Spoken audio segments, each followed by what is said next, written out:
मैं इस योजना के लिए सभी देशवासियों को बधाई देता हूं और 70 साल से ऊपर के सभी बुजुर्गों को मैं भी यहां से प्रणाम करते हुए वय वंदना करता हूं। लेकिन साथ साथ मैं दिल्ली के 70 साल के ऊपर के जितने बुजुर्ग हैं और पश्चिम बंगाल के 70 साल के ऊपर के जितने बुजुर्ग हैं उनसे क्षमा मांगता हूं कि मैं आपकी सेवा नहीं कर पाऊंगा। मैं उनसे क्षमा मांगता हूं कि मुझे पता तो चलेगा आपको कष्ट है, मुझे जानकारी तो मिलेगी, लेकिन मैं आपको सहाय नहीं कर पाऊंगा। और कारण दिल्ली में जो सरकार है और पश्चिम बंगाल में जो सरकार है वो इस आयुष्मान योजना से जुड़ नहीं रही है। अपने राजनीतिक स्वार्थ के लिए अपने ही राज्य के बीमार लोगों के साथ जुल्म करने की वृत्ति, ये प्रवृत्ति मानवता की दृष्टि से किसी भी तराजू पर खरी नहीं उतरती है। और इसलिए मैं पश्चिम बंगाल के बुजुर्गों की माफी मांगता हूं, मैं दिल्ली के बुजुर्गों की माफी मांगता हूं। देशवासियों की तो सेवा कर पा रहा हूं, लेकिन राजनीतिक स्वार्थ की वृत्ति की दीवारें मुझे दिल्ली के बुजुर्गों की सेवा करने से रोक रही है, पश्चिम बंगाल के बुजुर्गों की सेवा करने से रोक रही है। और मेरे लिए ये राजनीतिक पहलू से मैं बोल नहीं रहा हूं, भीतर एक दर्द होता है कि जिस दिल्ली से मैं बोल रहा हूं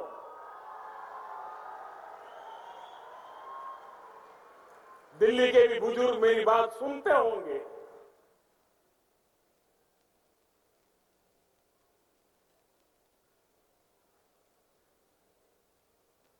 मेरे दिल में कितना दर्द होता होगा।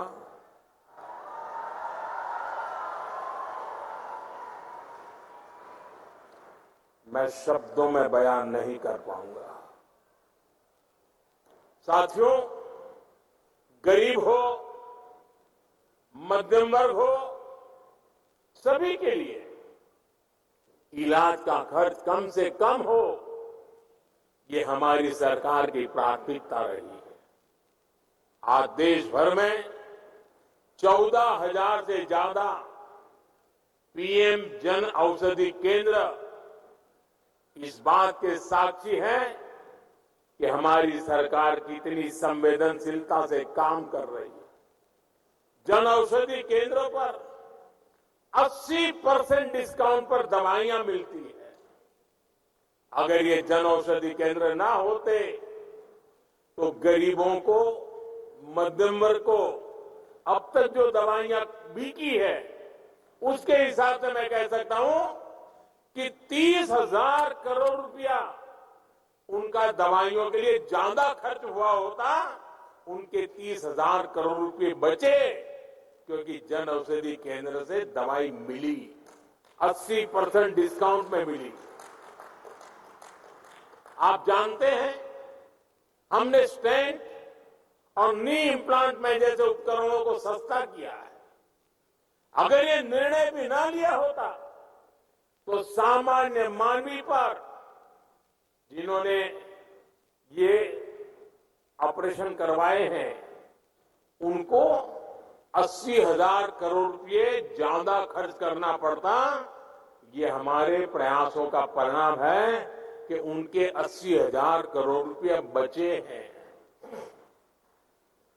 मुफ्त डायलिसिस की योजना से भी लाखों मरीजों का हजारों करोड़ रुपए का खर्च बचा है। हमारी सरकार जानलेवा बीमारियों से रोकथाम के लिए मिशन इंद्रधनुष अभियान चला रही है। इससे न सिर्फ गर्भवती महिलाओं की जिंदगी बच रही है, नवजात शिशुओं का जीवन बच रहा है, बल्कि वो गंभीर बीमारियों की चपेट में आने से भी बच रहे हैं। मैं अपने देश के गरीब और मध्यम वर्ग को महंगे इलाज के बोझ से बाहर निकालकर ही रहूंगा, और देश आज इसी दिशा में आगे बढ़ रहा है। साथियों, आप जानते हैं, बीमारी से होने वाली परेशानी और रिस्क को कम करने के लिए सबसे जरूरी होती है टाइमली डायग्नोसिस। अगर कोई बीमार होता है तो उसे जल्दी जांच की सुविधा मिले, जल्दी इलाज शुरू हो सके। इसके लिए देश भर में 2 लाख से ज्यादा आयुष्मान आरोग्य मंदिर खोले गए हैं। आज इन आरोग्य मंदिरों पर करोड़ों लोगों की कैंसर, ब्लड प्रेशर, डायबिटीज जैसी बीमारियों की आसानी से जांच हो पा रही है। आसानी से जांच की वजह से लोगों का इलाज भी समय पर शुरू हो रहा है, और समय पर शुरू हुआ इलाज भी लोगों के पैसे बचा रहा है। हमारी सरकार स्वास्थ्य के क्षेत्र में टेक्नोलॉजी का ज्यादा से ज्यादा इस्तेमाल करके भी देशवासियों के पैसे बचा रही है।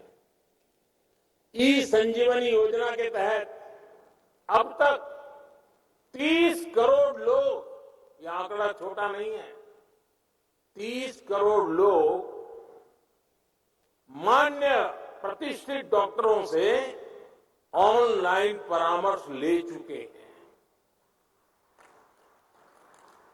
डॉक्टरों से निशुल्क और सटीक परामर्श मिलने से भी उनके बहुत पैसे बचे हैं। आज हमने यू विन प्लेटफॉर्म भी लॉन्च किया है। इस प्लेटफॉर्म के साथ ही भारत के पास अपना एक टेक्नोलॉजिकली एडवांस इंटरफेस होगा। कोरोना के समय हमारे कोविन प्लेटफॉर्म की सफलता को पूरी दुनिया ने देखा है। पेमेंट सिस्टम में यूपीआई की सक्सेस भी आज एक ग्लोबल स्टोरी बन चुकी है। डिजिटल पब्लिक इंफ्रास्ट्रक्चर यानी डीपीआई के जरिए वही सफलता भारत अब हेल्थ सेक्टर में दोहरा रहा है। साथियों, हेल्थ सेक्टर में आजादी के 6-7 दशकों में जो काम नहीं हुआ, वो बीते 10 वर्षों में हुआ है। बीते 10 साल में देश में रिकॉर्ड संख्या में नए एम्स और मेडिकल कॉलेज खोले गए हैं।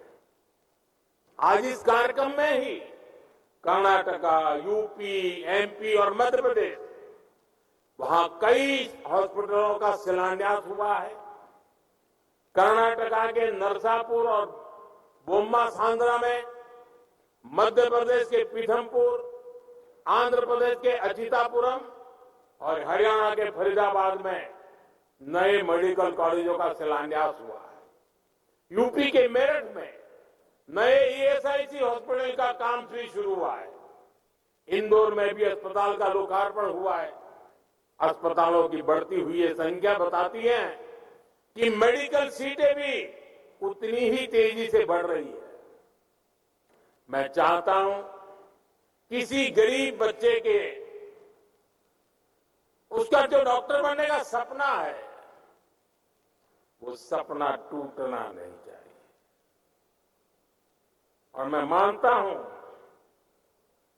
सरकार की सफलता उसमें भी है कि मेरे देश के किसी नौजवान का सपना टूटे नहीं। सपनों में भी अपना एक सामर्थ्य होता है। सपने भी कभी कभी प्रेरणा का कारण बन जाते हैं। मैं चाहता हूं किसी मध्यम वर्ग के बच्चे को मजबूरी में मेडिकल की पढ़ाई के लिए विदेश न जाना पड़े। इसलिए पिछले 10 साल से भारत में मेडिकल सीटें बढ़ाने का एक अभियान चल रहा है। बीते 10 साल में एमबीबीएस और एमडी की करीब कुल मिलाकर 1 लाख नई सीटें जोड़ी गई हैं। और मैंने इसी साल लाल किले से घोषणा की है कि आने वाले 5 वर्ष में हम मेडिकल लाइन में 75,000 नई सीटें और जोड़ेंगे। आप कल्पना कर सकते हैं गांव गांव तक डॉक्टरों की पहुंच कितनी ज्यादा बढ़ने वाली है। साथियों, आज देश में 7.5 लाख से ज्यादा रजिस्टर्ड आयुष प्रैक्टिशनर हमारे यहां है। हमें ये संख्या भी और बढ़ानी है। इसके लिए भी देश में काम चल रहा है। आज दुनिया भारत को मेडिकल और वेलनेस टूरिज्म के एक बहुत बड़े सेंटर के रूप में भी देखती है। पूरी दुनिया से लोग योग, पंचकर्म और मेडिटेशन के लिए भारत आते हैं। आने वाले समय में ये संख्या और तेजी से बढ़ेगी। हमारे युवाओं को, हमारे आयुष प्रैक्टिशनर्स को इसके लिए तैयार होना होगा। Preventive cardiology, Ayurvedic orthopaedics, Ayurveda sports medicine और आयुर्वेद रिहैब सेंटर्स, ऐसी कितने ही फील्ड में भारत ही नहीं बल्कि अलग अलग देशों में भी आयुष प्रैक्टिशनर्स के लिए अपार अवसर बन रहे हैं। हमारे युवा इन अवसरों के जरिए न केवल खुद आगे बढ़ेंगे बल्कि मानवता की बहुत बड़ी सेवा भी करेंगे। साथियों, 21वीं सदी में विज्ञान ने मेडिसिन की फील्ड में अभूतपूर्व प्रगति की है। जिन बीमारियों को पहले असाध्य माना जाता था, आज उनके इलाज मौजूद है। दुनिया ट्रीटमेंट के साथ ही वेलनेस को महत्व दे रही है। और वेलनेस की बात होती है, जब आरोग्यता की बात होती है, तो इसमें भारत के पास हजारों वर्ष पुराना अनुभव है। आज समय है हम अपने इस प्राचीन ज्ञान को मॉडर्न साइंस के नजरिए से भी प्रमाणित करें। इसलिए मैं लगातार एविडेंस बेस्ड आयुर्वेद की बात कर रहा हूं। आयुर्वेद में पर्सनलाइज ट्रीटमेंट प्रोटोकॉल्स का इतना गंभीर ज्ञान है, लेकिन आधुनिक विज्ञान के नजरिए से इस दिशा में पहले ठोस कंक्लूसिव वर्क नहीं हुई। मुझे खुशी है कि आज इस दिशा में देश एक अहम अभियान लॉन्च कर रहा है।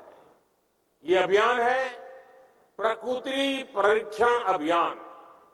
ये प्रकृति परीक्षण अभियान, क्योंकि हम देखते हैं कोई पेशेंट होगा, आयुर्वेद के कारण अच्छा हो गया, परिणाम दिखता है, प्रमाण अवेलेबल नहीं होता है। हमें परिणाम भी चाहिए, प्रमाण भी चाहिए, ताकि हमें दुनिया को दिखाना है कि हमारे पास विश्व के आरोग्य की जड़ी बूटी पड़ी हुई है। इस अभियान के तहत आयुर्वेद के सिद्धांतों पर हम हर व्यक्ति के लिए आइडियल लाइफस्टाइल डिजाइन कर सकते हैं। हम बीमारियों के आक्रमण से पहले ही उन लोगों के लिए रिस्क एनालिसिस कर सकते हैं। मैं मानता हूं इस दिशा में सकारात्मक प्रगति हमारे हेल्थ सेक्टर को पूरी तरह से रीडिफाइन कर सकती है। हम पूरी दुनिया को हेल्थ केयर का नया पर्सपेक्टिव दे सकते हैं। साथियों, आधुनिक मेडिकल साइंस की सफलता का एक और बड़ा कारण है हर प्रिंसिपल का लैब वैलिडेशन। हमारे ट्रेडिशनल हेल्थ केयर सिस्टम को भी इस कसौटी पर खरा उतरना है। आप देखिए, अश्वगंधा, हल्दी, काली मिर्च, ऐसी कितनी हर्ब्स हम पीढ़ी दर पीढ़ी अलग अलग उपचारों के लिए इस्तेमाल करते आए। अब हाई इंपैक्ट स्टडीज में उनकी उपयोगिता साबित हो रही है। इसलिए आज दुनिया में अश्वगंधा जैसी औषधियों की मांग तेजी से बढ़ी है। इस दशक के अंत तक अश्वगंधा एक्सट्रैक्ट की मार्केट करीब $2.5 बिलियन तक पहुंचने का अनुमान है। आप कल्पना कर सकते हैं, लैब वैलिडेशन के जरिए हम इन हब्स का वैल्यूएशन कितना बढ़ा सकते हैं, हम कितना बड़ा मार्केट खड़ा कर सकते हैं। इसलिए साथियों, आयुष की सफलता का प्रभाव केवल हेल्थ सेक्टर तक सीमित नहीं है, इसे एक और भारत में नए अवसर बन रहे हैं। दूसरी ओर ग्लोबल वेलबीइंग के प्रयासों को भी बल मिल रहा है। हमारे प्रयासों से 10 साल के भीतर भीतर आयुष देश के फास्टेस्ट ग्रोइंग सेक्टर में शामिल हो गया है। 2014 में आयुष से जुड़ा मैन्युफैक्चरिंग सेक्टर $3 बिलियन था, $3 बिलियन। आज वो बढ़कर लगभग $24 बिलियन हो गया है। यानी 10 साल में 8 गुना ग्रोथ। इसलिए आज देश का युवा नए नए आयुष स्टार्टअप्स लॉन्च कर रहा है। ट्रेडिशनल प्रोडक्ट्स, टेक्नोलॉजी ड्रिवन नए प्रोडक्ट्स, नई सर्विसेज, इन सबसे जुड़े 900 से ज्यादा आयुष स्टार्टअप आज देश में काम कर रहे हैं। आज भारत अब 150 देशों में कई बिलियन डॉलर के आयुष प्रोडक्ट एक्सपोर्ट कर रहा है। इसका सीधा लाभ हमारे किसानों को हो रहा है, जो हब्स और सुपर फूड्स पहले स्थानीय बाजार तक सीमित रहते थे, अब वो ग्लोबल मार्केट में पहुंच रहे हैं। साथियों, इस बदलते परिदृश्य का ज्यादा से ज्यादा फायदा किसानों को मिले, इसके लिए सरकार हब के उत्पादन को बढ़ावा भी दे रही है। नमामि गंगे परियोजना के तहत गंगा के किनारे नेचुरल फार्मिंग और जड़ी बूटियों के उत्पादन को बढ़ावा दिया जा रहा है। साथियों, हमारे राष्ट्र चरित्र की, हमारे सामाजिक ताने बाने की आत्मा है, सर्वे भवन्तु सुखिनः, सर्वे सन्तु निरामया। सब सुखी हो, सब निरामय हो। बीते 10 वर्ष में हमने सबका साथ सबका विकास के मंत्र पर चलकर इस भावना को देश की नीतियों से जोड़ा है। आने वाले 25 वर्षों में स्वास्थ्य क्षेत्र में हमारे प्रयास विकसित भारत का मजबूत आधार बनेंगे। मुझे भरोसा है, भगवान धन्वंतरी के आशीर्वाद से हम विकसित भारत के साथ साथ निरामय भारत का सपना भी जरूर पूरा करेंगे। और साथियों, जब मैं परिणाम और प्रमाण की चर्चा करता था, हम एक काम की दिशा में बहुत ताकत लगाने वाले हैं, और वो है हमारे देश में हस्तप्रत मैन्युस्क्रिप्ट्स बहुत बड़ी मात्रा में बिखरी पड़ी हुई है। आयुर्वेद से जुड़ी हुई पर ऐसी मैन्युस्क्रिप्ट बहुत स्थानों पर बिखरी पड़ी हुई है। अब देश अपनी इस विरासत को संजोने के लिए मिशन मोड पे काम करने वाला है। ऐसे सारा जो ज्ञान का भंडार पड़ा हुआ है, कई शिलालेखों में होगा, कई ताम्रपत्र पे होगा, कई हस्तलिखित प्रतियों में होगा, उन सबको इकट्ठा करने का काम, और अब तो आर्टिफिशियल इंटेलिजेंस का युग है, इसको हम उसी तरह टेक्नोलॉजी से जोड़ना चाहते हैं कि उस ज्ञान में से क्या चीजें नई हम निकाल सकते हैं। तो उस दिशा में भी एक बहुत बड़ा काम हम करने के लिए जा रहे हैं। साथियों, आज के अवसर पर मैं फिर एक बार देश के 70 साल से ऊपर के सभी महान बुजुर्गों को वंदना करते, उनको प्रणाम करते हुए आप सबको बहुत बहुत बधाई देता हूं। धन्यवाद।